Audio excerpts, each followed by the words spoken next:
Good morning, Potter peeps. Or night. Good whenever you're watching this.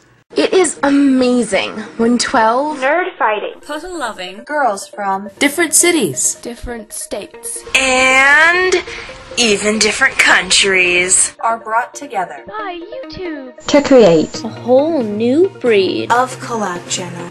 French Llama, it's Friday! So, to start off, I think it was Spikester 90 something. Can't remember your username. I'm so sorry.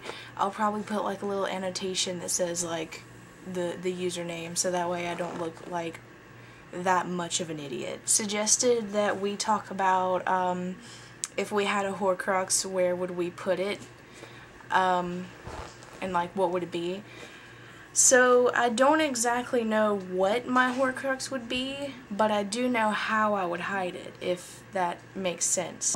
I know that vaguely my Horcrux would be something that I didn't actually care a whole lot about, like didn't have a lot of emotional attachment to, because that was kind of, it contributed to Voldemort's downfall. I think I would probably go with Emma's thought on using like a cockroach with platinum armor. So I've been watching Doctor Who lately and I've become a fan, and I'm pretty sure in the season 3, I think it is, finale of Doctor Who, they use these keys with like pieces of the TARDIS on them that make it where when people look at you and you're wearing the key, their eyes kind of just instinctively slide on over to the next thing to where you're just not noticed. I'd probably get like a really small key like that, or just some item, and put the piece of the TARDIS on it and then put that on the cockroach. So that way when somebody's trying to find my Horcrux, if they do, then they'll see this cockroach, and instead of being like, oh man, this is an awkward looking cockroach, it has platinum armor, they're just gonna be like, oh la la la la la, let's not look at this even though it's a Horcrux. Now I think Emma, though, afterwards she asked if we would actually have a Horcrux in the first place, and I don't think I could do that, just because of the fact that Voldemort was so affected by it and he had like 7, so I don't exactly know what would happen if I had one Horcrux. But yeah, other than that, I know, well, I hope we're still doing the chapters of Harry Potter, because if so, I think we're on chapter 13, Nicholas Flamel. I'm pretty sure we are. If not, sorry?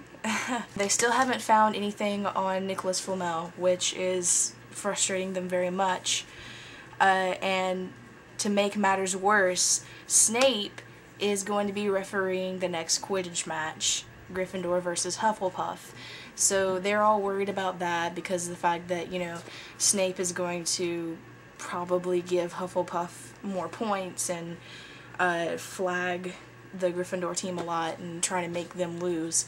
There's also one part in the chapter where Neville is being bullied by Malfoy, and Harry gives Neville a chocolate frog to make him feel better and says, you're worth 12 of him. When Neville gives Harry the card, it is a Dumbledore card, and Harry sees the name Nicholas Flamel, and so finally they have found him.